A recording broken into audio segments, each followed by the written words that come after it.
press the bell icon on the YouTube app and never miss another update.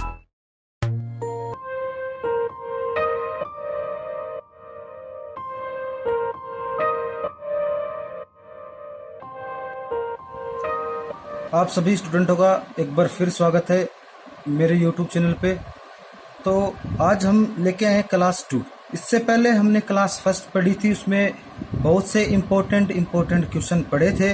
तो आज फिर से उसी चैप्टर की सेकंड क्लास और इसमें भी पढ़ रहे हैं कुछ इम्पोर्टेंट, मतलब आने वाले एग्जाम में आने वाले इम्पोर्टेंट क्वेश्चन, और कह भी सकता हूँ कंपटीशन में भी आने वाले बहुत ही इम्पोर्टेंट क्वेश्चन है। तो थोड़ा ध्यान से पढ़िएगा।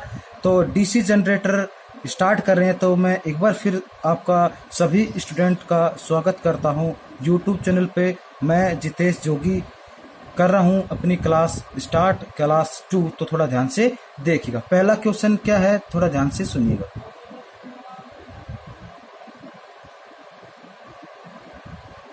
तो अब अपना पहला ही क्वेश्चन है कि डीसी आर्मेचर की ताम्र हानि तुल्य है।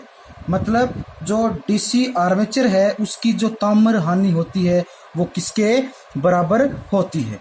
तो देखो, ताम्र हानि से समझ सकते हो, ताम्र हानि जो है उसे बोलते हैं कॉपर लॉस। क्या बोलते हैं? Copper loss. और कॉपर लॉस जो है वो उसका अगर हम फॉर्मूला देखें तो फॉर्मूला होता है IA square RA। IA square RA आप दे सकते हैं ध्यान से, IA स्क्वायर RA। तो ये हो गया अपना पहला ही जो क्वेश्चन था वो। इसके बाद में नेक्स्ट क्वेश्चन थोड़ा ध्यान से देखिएगा।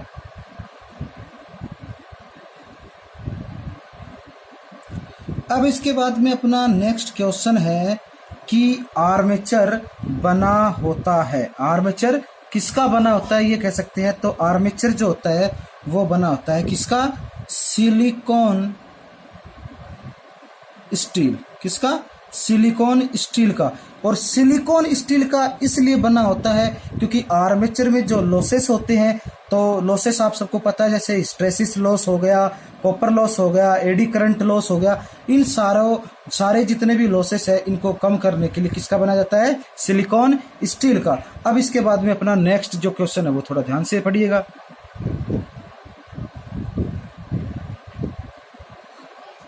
तो अब इसके बाद में अपना जो नेक्स्ट क्वेश्चन है वो क्या कह रहा है कि डीसी सीरीज जनरेटर, कौन सा? डीसी सीरीज जनरेटर का कुल टर्मिनल वोल्टेज, कौन सा? कुल टर्मिनल वोल्टेज तुल्य हो सकता है। मतलब डीसी सीरीज जनरेटर का जो कुल टर्मिनल वोल्टेज है वो किसके बराबर होता है।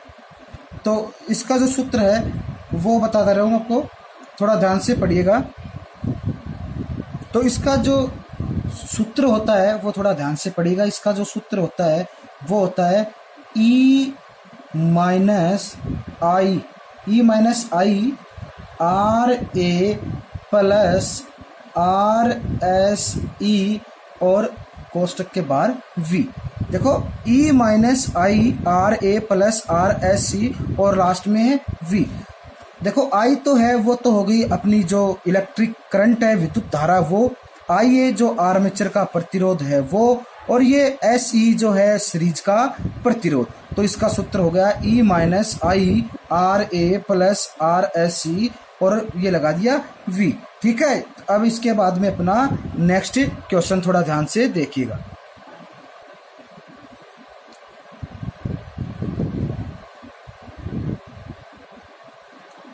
अब देखिए, अपना नेक्स्ट क्वेश्चन है, बहुत ही इंपॉर्टेंट है और आपने शायद पढ़ा भी होगा, नहीं पढ़ा तो कोई बात नहीं, समझ लीजिए। क्वेश्चन कह रहा है कि एक लंबे शंट कंपाउंड जनरेटर में टर्मिनल वोल्टेज 400 वोल्टेज है। कितने हैं? 400 वोल्टेज है। फिर कह रहा है फील्ड शंट रेजिस्टेंस 80 ओम है। तो कह रहा है शंट फील्ड करंट की गणना कीजिए। कहने का मतलब है, देखो, टर्मिनल वोल्टेज VT जो है वो तो दे रखा हमें 400 वोल्ट, और शंट रेजिस्टेंस है वो दे रखा है 80 ओम। तो हमें ज्ञात करने हैं क्या कि शंट फील्ड करंट की गणना करनी है। तो देखो, ध्यान कीजिए, ओम का नियम। क्या? ओम का नियम। और ओम का नियम है वो क्या कह रहा है कि I बराबर V/R। सीधी सी बात है। और वैसे तो होता है अपना V बराबर IR। लेकिन हमें ज्ञात करनी है करंट तो I बराबर V अपॉन R, और हम क्या करें यहाँ पे मान रख दें, तो I तो ज्ञात करनी, तो I का I और V का जो मान है वो दे रखा हमें 400 वोल्ट, और R का मान जो वो दे रखा हमें 80। ठीक है, 1 0 से 1 0, 8 पंजो 40, ठीक है, 8 5 जो 40, तो I का जो मान है वो अपने पास आ गया 5। कितना आ गया? 5। और सबको पता है, अगर नहीं पता तो बता रहा हूं, जो I है करंट है उसका जो मात्रक होता है वो होता है एम्पियर, तो लिख दिया 5A। तो ये हो गया अपना आंसर। ठीक है, अब इसके बाद में अपना नेक्स्ट क्वेश्चन, तो थोड़ा ध्यान से पढ़िएगा। ये जो वाला क्वेश्चन है ये बहुत ही इंपॉर्टेंट है, एग्जाम में ही पूछा जाता है, कंपटीशन एग्जाम में भी पूछा जाते हैं ऐसे क्वेश्चन, तो थोड़ा ध्यान से देखना है।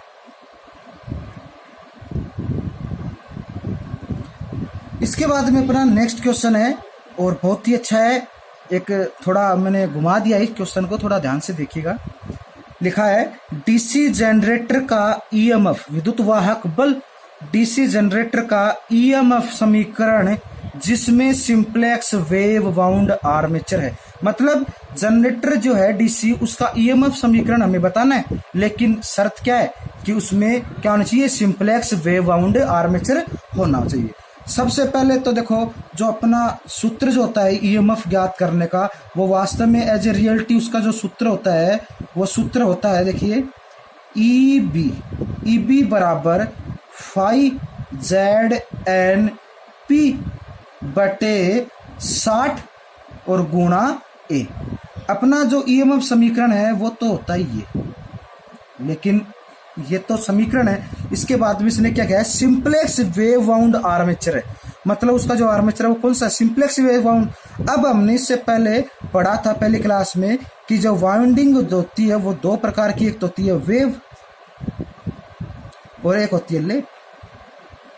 तो जो लेप होती है उसमें तो जो समांतर पथों की संख्या होती है वो पोल के बराबर होती है, मतलब ए बराबर पी, और वेव वाउंड में जो समांतर पथों की संख्या होती है वो फिक्स होती है, कितनी? ए बराबर 2।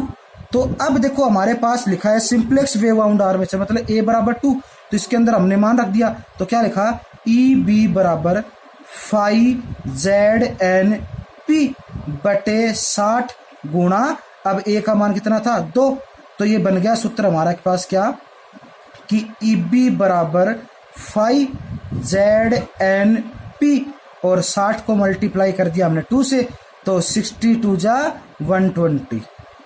तो अपना सूत्र जो है वो हो गया कितना?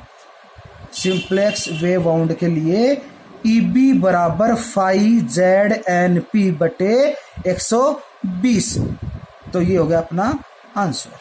अब इसके बाद में अपना नेक्स्ट क्वेश्चन, तो थोड़ा ध्यान से देखिएगा होता क्या है। अब इसके बाद में अपना नेक्स्ट क्वेश्चन है, देखिएगा, लिखा है डीसी जनरेटर में यांत्रिक हानियां होने का कारण क्या है? मतलब डीसी जनरेटर, उसमें यांत्रिक हानि कब होगी, कैसे होगी, क्यों होगी, किसके कारण होगी, वो पूछा है। तो देखो डीसी जनरेटर होती है, उसमें कई प्रकार की हानियां होती है, जैसे मैं बोलूँ कॉपर लॉस है, आयरन लॉस है, फिर मैकेनिकल लॉस है। तो मैंने पूछा इसमें मैकेनिकल लॉस, तो मैकेनिकल लॉस जो होगी वो डीसी जनरेटर में जो होगी वो होगी, आंसर लिखता हूं मैं, बियरिंग, जो बियरिंग होते हैं अपने, बियरिंग के खराबी के कारण। मतलब बियरिंग खराब हो जाएगा तो कौन सी हानि उत्पन्न होगी? यांत्रिक हानि। क्यों? क्योंकि जो अपना बियरिंग है वो मोटर के अंदर मूव करता है, और मूव करेगा तो उसके अंदर जो हानि होगी वो होगी मैकेनिकल मतलब यांत्रिक। तो कौन सा ये दोष हो गया? यांत्रिक दोष हो गया। मतलब बियरिंग के खराब होने के कारण उसमें क्या पैदा हो जाएगी? यांत्रिक हानि। अब इसके बाद में अपना नेक्स्ट क्वेश्चन,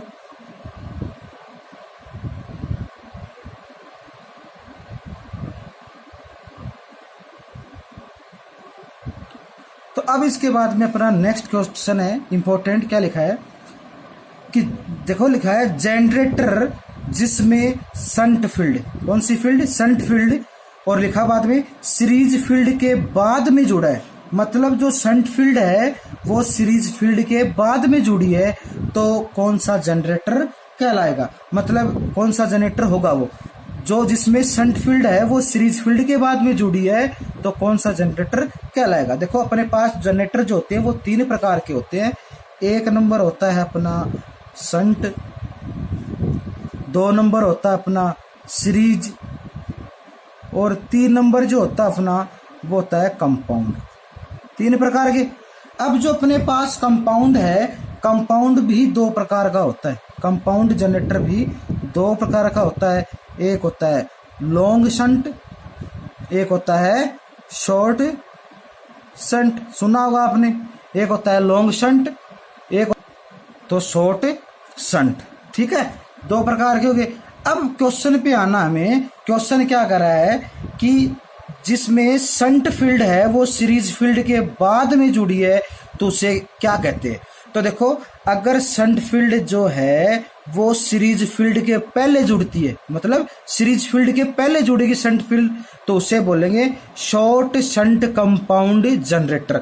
लेकिन इसमें कहा है इसने कि शंट फील्ड जो है वो सीरीज फील्ड के बाद में जुड़ा है, तो इसे क्या बोलेंगे, डीसी। इसे बोलेंगे DC long shunt compound generator. ठीक है, इसे बोलेंगे लॉन्ग शंट कंपाउंड जनरेटर। तो ये हो गया अपना नेक्स्ट क्वेश्चन। अब इसके बाद में अपना नेक्स्ट क्वेश्चन तो थोड़ा ध्यान से देखिएगा।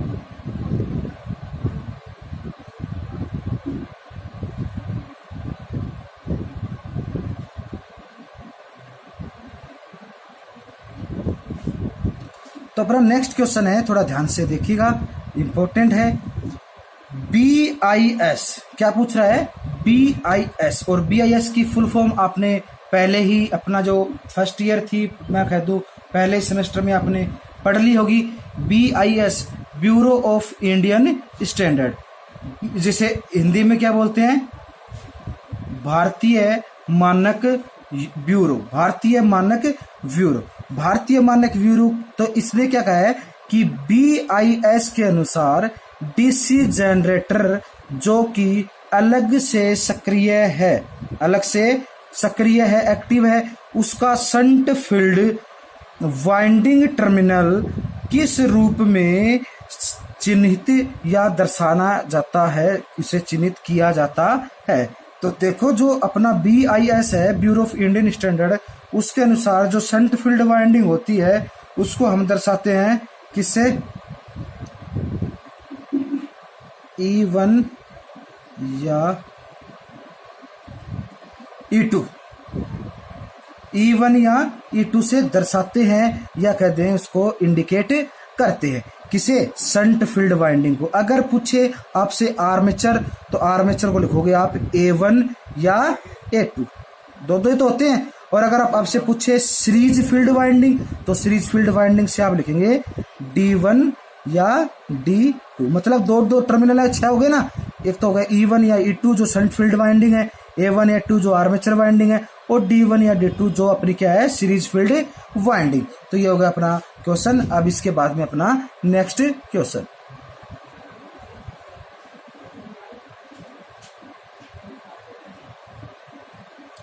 अब अपना नेक्स्ट क्वेश्चन है, इंपॉर्टेंट क्वेश्चन है। क्या कह रहा है कि फ्लेमिंग के दाएं हाथ के नियम, कौन सा नियम, दाएं हाथ के नियम में सामने वाली अंगुली जो है वो किसे इंगित करती है। मतलब फ्लेमिंग का जो दाएं हाथ का रूल है वो उसमें सामने वाली अंगुली किसे इंगित करती है। तो देखो अपना जो फ्लेमिंग का जो दाएं हाथ का नियम होता है, मतलब ये दाएं हाथ का नियम, दाएं हाथ का नियम जो होता है वो ऐसे होता है, ऐसे, ठीक है, ऐसे। मतलब तीनों जो उंगलियां हैं, तीनों उंगलियां जो है वो एक दूसरे से लंबवत, मतलब 90 डिग्री का कोण बनाए, ठीक है। तो उसमें जो अपना दाएं हाथ का नियम में क्या होता है कि जो अंगूठा है ये बताएगा मोशन, मतलब गति, ठीक है। और ये जो उंगली है जिसे बोलते हैं हम फोर फिंगर इंग्लिश में, जिसे हिंदी में बोलते हैं तर्जनी, जो फोर फिंगर है ये दर्शाएगा चुंबकीय फ्लक्स। किसे दर्शाएगा, चुंबकीय फ्लक्स। और जो ये बीच वाली जो उंगली है ये दर्शाएगी EMF। तो ये तो हो गया अपना अंगूठा जो है वो दर्शाएगा अपनी क्या, वो दर्शाएगा गति। और जो फोर फिंगर है वो दर्शाएगा EMF, मतलब फ्लक्स, चुंबकीय फ्लक्स। और जो बीच वाली उंगली है वो दर्शाएगी हमारा क्या, ईएमएफ। तो कहने का मतलब है जो सामने वाली अंगुली है वो दर्शाएगी अपनी चुंबकीय फ्लक्स को, चुंबकीय फ्लक्स, या प्रवाही बोल सकते हैं, चुंबकीय प्रवाह भी बोल सकते हैं। ठीक है, तो किससे दर्शाया? चुंबकीय फ्लक्स को। अब इसके बाद में अपना नेक्स्ट क्वेश्चन थोड़ा ध्यान से देखिएगा।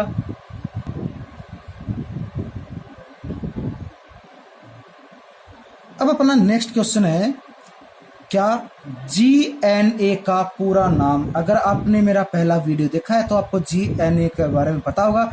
ये दो टाइप के होते हैं, तो होता है जीएनए, दूसरा होता है एमएनए। और जीएनए जो होता है उसका जो नाम होता है वो होता है geometrical neutral axis, geometrical neutral axis. अब ये जो इसका हिंदी में अगर मैं नाम बताऊं तो इसका हिंदी में नाम होता है ज्यामितीय न्यूट्रल एक्स, ज्यामितीय न्यूट्रल एक्स। और एम एन है वो है मैग्नेटिक न्यूट्रल एक्सिस। तो इसका लिख देते हैं हम जियोमेट्रिकल, या मैं कह दूं ज्यामितीय, ज्यामितीय न्यूट्रल एक्स, और हिंदी में जियोमेट्रिकल न्यूट्रल एक्सिस। और एम एन ए जो है इसका हो गया अपना मैग्नेटिक न्यूट्रल एक्सिस। ठीक है, तो ये हो गया अपना नेक्स्ट क्वेश्चन। मैंने इसमें तो आपको दो बता दिए। अब इसके बाद में अपना नंबर 10 का क्वेश्चन क्या कहता है, तो सुनिए जोर से।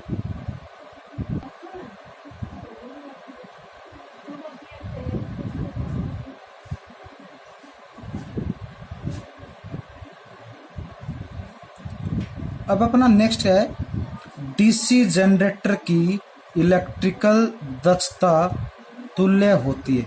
मतलब जो इलेक्ट्रिकल दक्षता है जनरेटर की वो किसके बराबर होती है? तो इसका एक फॉर्मूला होता है, वो थोड़ा ध्यान से देखिएगा। इसका फॉर्मूला जो होता है वो होता है ईएमएफ गुणा आई ए बटे BHP। ये इसका फॉर्मूला होता है, ये याद करना है आपको, थोड़ा इम्पोर्टेंट है कि डीसी जनरेटर की जो इलेक्ट्रिकल दक्षता मतलब इलेक्ट्रिकल इफिशिएंसी होती है वो किसके बराबर होती है? तो होती है विद्युत वाहक बल गुणा आर्मेचर धारा बटे BHP। BHP मतलब ब्रेक हॉर्स पावर। तो ईएमएफ गुणा IA बटे BHP इसका आंसर हो जाएगा। अब अपना नेक्स्ट क्वेश्चन तो थोड़ा ध्यान से देखिए। अब इसके बाद में लिखा है मैंने, डीसी जनरेटर में ब्रश की उपयोगिता क्या होती है? मतलब ब्रश क्या काम करता है? तो डीसी जनरेटर में ब्रश का काम होता है कि कम्यूटेटर से करंट को इकट्ठा करेगा और बाहरी सर्किट को सप्लाई भेजेगा। ठीक है, तो इसका जो सही आंसर हो जाएगा वो हो जाएगा क्या कि कम्यूटेटर से करंट इकट्ठा करना। ठीक है, कम्यूटेटर से करंट को इकट्ठा करना और जो बाहरी जितना भी इंटरनल पार्ट है उसको सप्लाई करना। ये हो गया कम्यूटेटर से करंट इकट्ठा करना। अब इसके बाद में नेक्स्ट क्वेश्चन,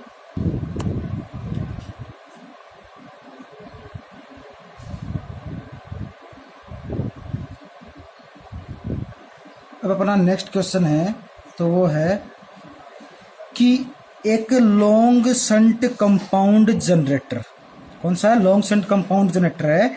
उसमें क्या हो रहा है, 400 वोल्ट पर मतलब 400 वी पर 100 एम्पियर का लोड करंट पहुंच, मतलब 400 वोल्ट पर 100 एम्पियर का लोड करंट पहुंचता है।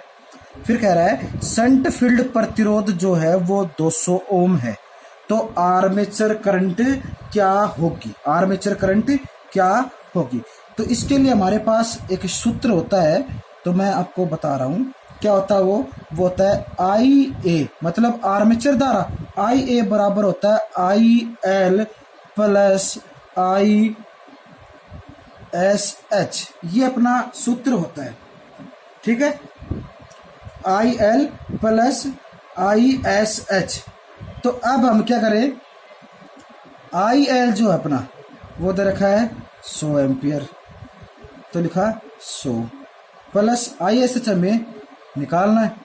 तो ISH हमें निकालना है तो हम क्या करें, ओम के नियम से ओम के नियम से।